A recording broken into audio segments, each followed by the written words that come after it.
Bon, je sens que ça va donner, je sens que vous l'attendez cette vidéo. Regardez un petit peu, regardez ce talent, le tapis et tout. Enfin des gens de talent dans un showroom de talent. Allez, c'est parti. Bonjour, bienvenue sur ma chaîne YouTube PP World. Vous allez voir dans quelques instants, il va y avoir Olivier. Notre Olivier qui va parler un petit peu de quelque chose, enfin de deux choses, notamment un petit rectificatif sur le test, voilà le poteau, sur le test du C8K, deux, trois petits trucs en plus comme ça. On va parler également de ceci. Regardez comme c'est beau, c'est le thème de la vidéo.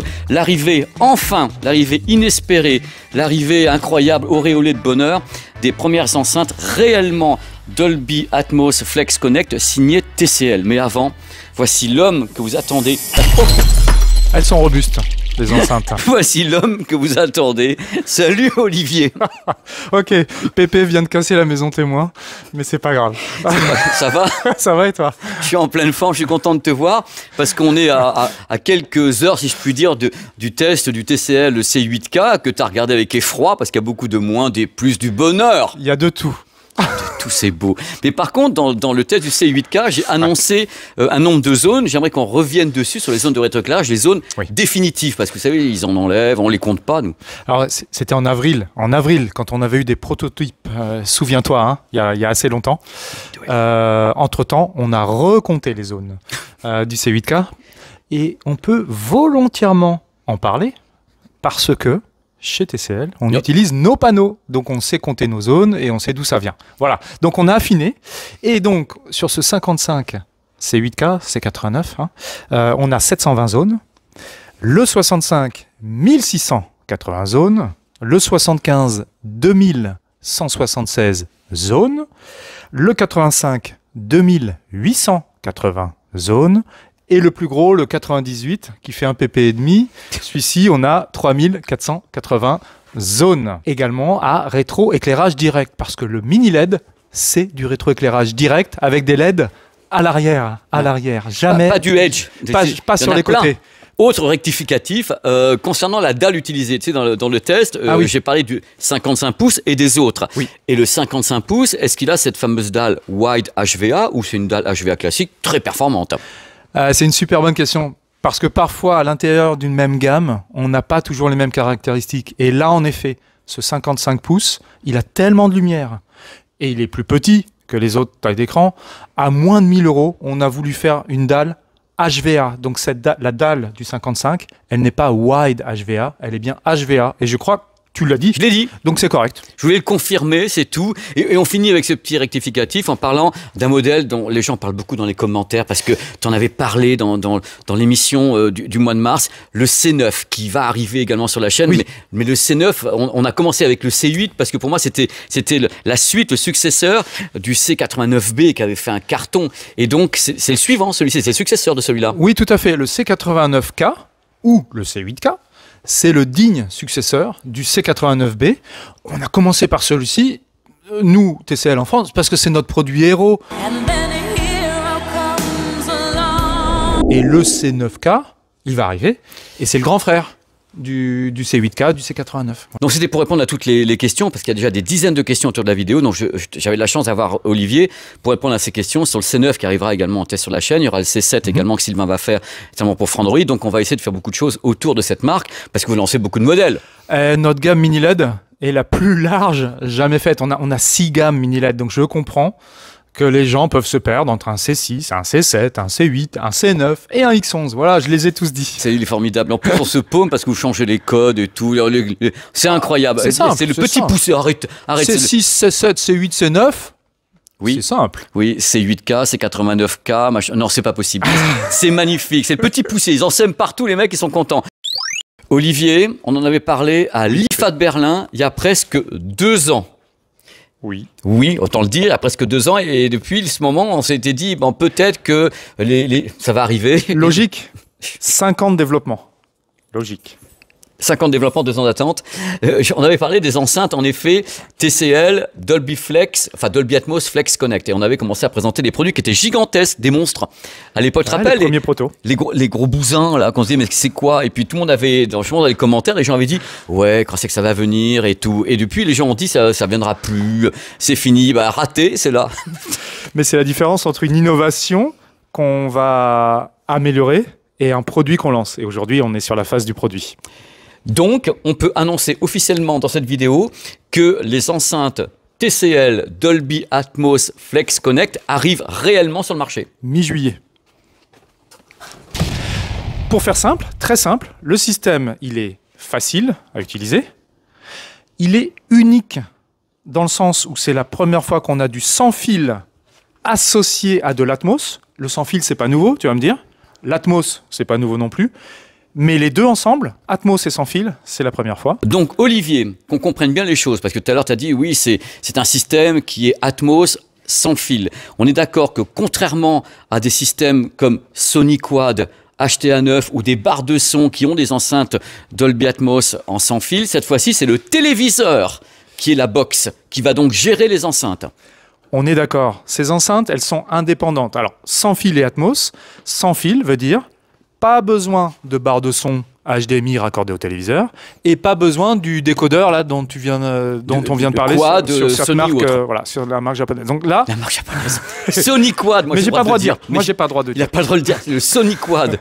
Et donc, les enceintes sont raccordées directement au téléviseur. Le téléviseur est le décodeur Atmos.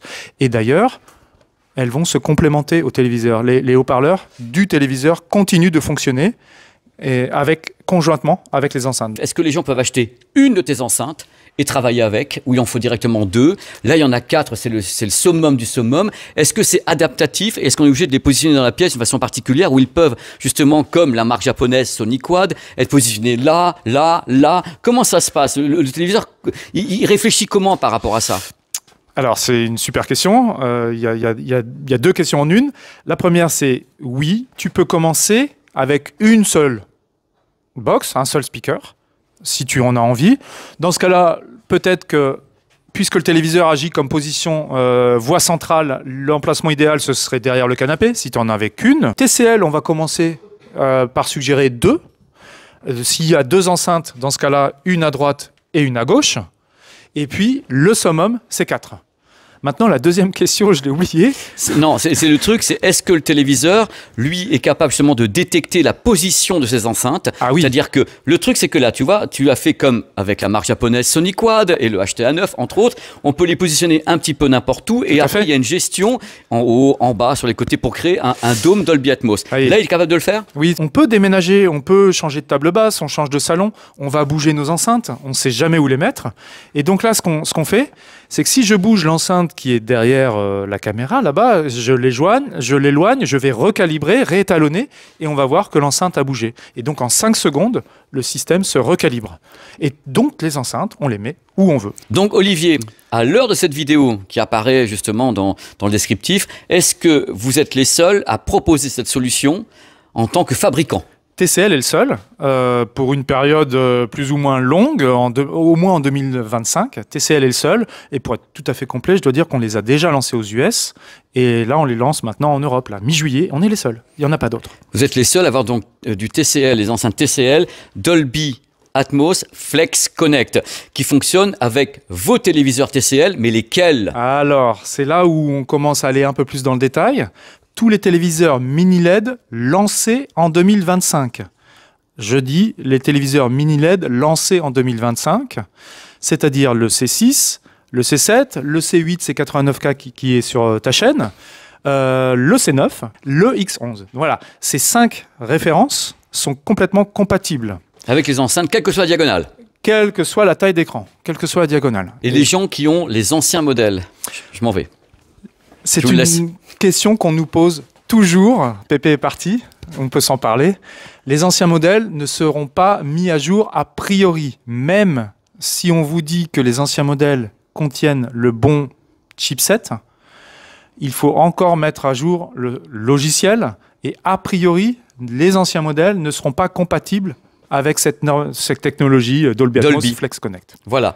Si d'aventure, en 2026-2027, des marques qui sont donc des marques confraternelles lancent un produit qui est compatible Dolby Flex Connect, est-ce que les gens peuvent acheter tes enceintes et les connecter? Tout à fait, c'est l'idée. C'est l'idée. Il faut que cette technologie, elle se déploie partout, dans l'ensemble du parc des téléviseurs, pour que n'importe quelle marque soit compatible avec n'importe quelle marque à la fin. Donc c'est comme quand Atmos a été lancé au tout départ. il fallait une source, il fallait un téléviseur, il fallait une barre de son, il fallait que les trois soient compatibles. Là, on commence par ces speakers avec nos téléviseurs, mais on espère que l'ensemble de l'industrie, en 2026, va commencer à adopter ce standard. C'est l'idée. Tous les téléviseurs 2025 ont accès à cette interface qu'on va faire fonctionner dans quelques instants avec une captation audio binaurale. Donc, par rapport à ça, on peut donc étalonner les enceintes et la pièce pour avoir le meilleur rendu. C'est le but de la manœuvre. Et ça, c'est très sympa. Et là, Atmos va pouvoir adresser les bons objets sonores aux bons endroits en fonction de l'étalonnage. L'oiseau à droite, le bruit de la rivière à gauche, et tout, pas tout à droite, pas tout à gauche. Et créer les dialogues et en complément avec le téléviseur. Je pense que si vous avez un téléviseur, en mettre 2 à l'arrière en complément pour commencer, je trouve ça vachement bien. Parce que déjà, on a un truc qui va vous faire le dôme, entre là et là. On peut ouvrir la discussion, tout dépend du téléviseur. Mais effectivement, imaginons que le téléviseur soit un C8, C9, le C89, avec des cheminées verticales déjà, et un bon subwoofer à l'arrière. Effectivement, commencer par 2 haut-parleurs à l'arrière, avec des bonnes basses à l'avant, les voix centrales, ça suffit. Imaginons que ce téléviseur soit un C6, un téléviseur un peu plus entrée de gamme, qui n'a pas les 2 haut-parleurs verticaux et qui n'a pas le super subwoofer, je viens de dire. Peut-être que la configuration optimale, c'est 4. C'est-à-dire qu'on n'est plus sur un son d'appoint et on n'a plus besoin d'une barre de son. Là, c'est un système qui vient se greffer autour du téléviseur et qui permet justement d'être adaptatif dans la pièce. On pose les plots où on veut. Et il y a un truc quand même important parce que là, j'ai teasé les gens. J'ai été très surpris quand tu m'as chuchoté le tarif pour les 4. Je m'attendais à un truc entre guillemets, beaucoup plus élevé au niveau du tarif. Ah, j'ai chuchoté parce que il est assez bas, le tarif. Allez, on y va. C'est pour ça que vous l'aimez. On y va. Et donc on voulait savoir le tarif, c'est ça l'idée? L'idée, c'est que le tarif, à l'unité et les 4, j'ai ouï dire que c'était quand même assez surprenant. Oui, l'unité, c'est 249, donc ça fait les 4 à 1000. Voilà, ça reste un tarif abordable. Et compétitif, surtout pour une première mondiale, quoi. Voilà, c'est ça. Et moi, j'aimerais savoir un petit peu, quand vous l'avez créé, ce produit, vous avez travaillé avec Dolby, bien sûr, c'est Dolby Flex qui est dessus. 5 ans. 5 ans de travail pour en arriver là. Je vais faire simple. C'est un système qui est 1.1.1, mais qui contient 4 haut-parleurs. Ça veut dire qu'il y a un double haut-parleur frontal, c'est le 1. Il y a un subwoofer à 360 degrés pour les basses, donc dans chaque speaker. Donc c'est 1.1. Et un haut-parleur vertical.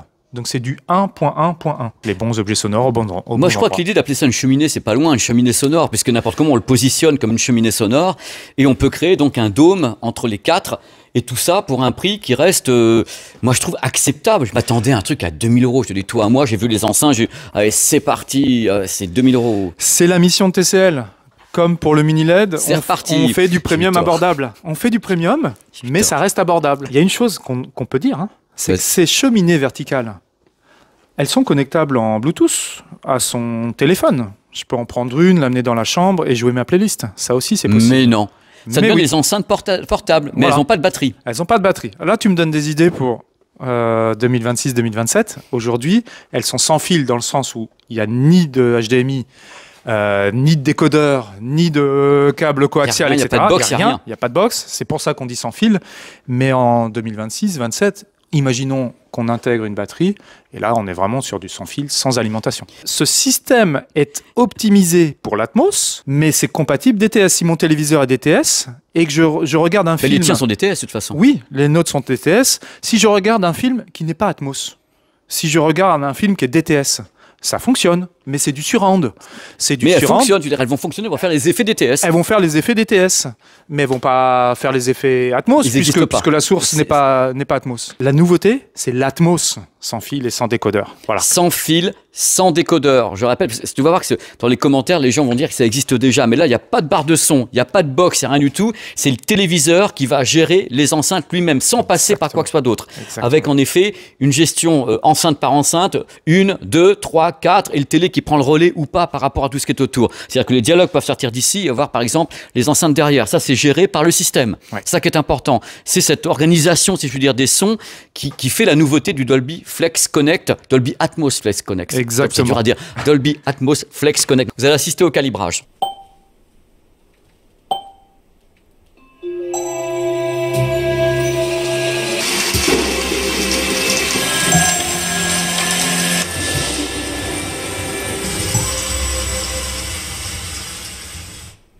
On dirait un bruit de chasse d'eau. C'est pas des bourres, c'est qu'il y a un truc, on dirait un bruit de chasse d'eau.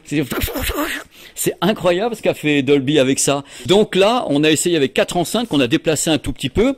Et si on déplace le plot, eh ben il va recalibrer. Olivier en train de bouger. n'y connaît rien. Olivier n'y connaît rien. Il a placé son haut-parleur un peu au hasard, n'importe où. On lui avait dit de le mettre à l'arrière du canapé, mais c'est pas grave. Comme il n'y connaît rien, il l'a mis là. Et donc c'est pas grave, on va faire un réétalonnage. Voilà, le haut-parleur a été détecté. Il sait qu'on l'a rapproché du canapé. L'autre est resté là, les autres sont restés ici, il va au bord du téléviseur, juste là, et le système détecte à chaque fois qu'on bouge. Ça, c'est ouf quand même. Et le fait qu'on ait rapproché donc le haut-parleur du canapé, ça va affecter l'ensemble du système. C'est-à-dire que la balance va être affectée, la verticalité va être affectée. Et maintenant, si je veux entendre mon petit oiseau à droite et ma rivière à gauche, je l'ai toujours, mais de manière légèrement différente, bien sûr. Parce que la position optimale du départ, c'était à l'arrière. C'est-à-dire, ça va peut-être raccourcir un peu le dôme, mais le dôme est toujours optimisé. Les haut-parleurs émettent des fréquences particulières. Et le téléviseur, au moment du réétalonnage, on voit, il y a un petit micro qui s'affiche en haut à droite, on l'a vu à l'image. Eh bien, c'est le petit micro du téléviseur, qui est à peu près ici, qui va écouter là où se trouvent les haut-parleurs avec les fréquences particulières pour les calculer, même la hauteur sous plafond, calculer l'emplacement du canapé et puis optimiser les fréquences. Donc ce ne sont pas les enceintes qui ont les micros, c'est le téléviseur qui gère tout. Exactement, le téléviseur est là. Les enceintes ne sont que les récepteurs. Le donneur d'ordre, c'est lui, n'importe comment. Exactement. Il les gère, que ce soit 1, 2, 3, 4, il les gère à volonté, il les installe, il les étalonne. Et après, go Dolby Atmos.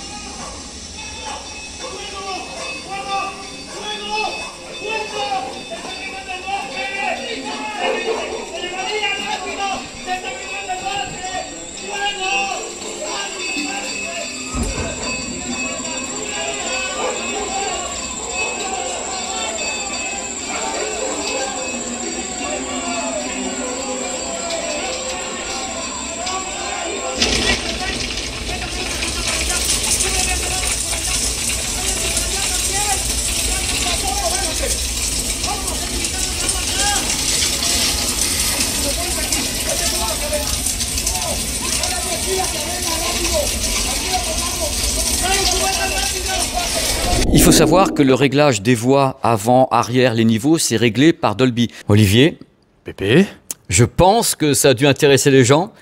on espère, on va voir les commentaires. On va voir les commentaires parce que au bout de plus d'1 an et demi d'attente, moi je suis même surpris. Je pensais que ça allait jamais arriver. Hein. Je me dis bon, Et confiance.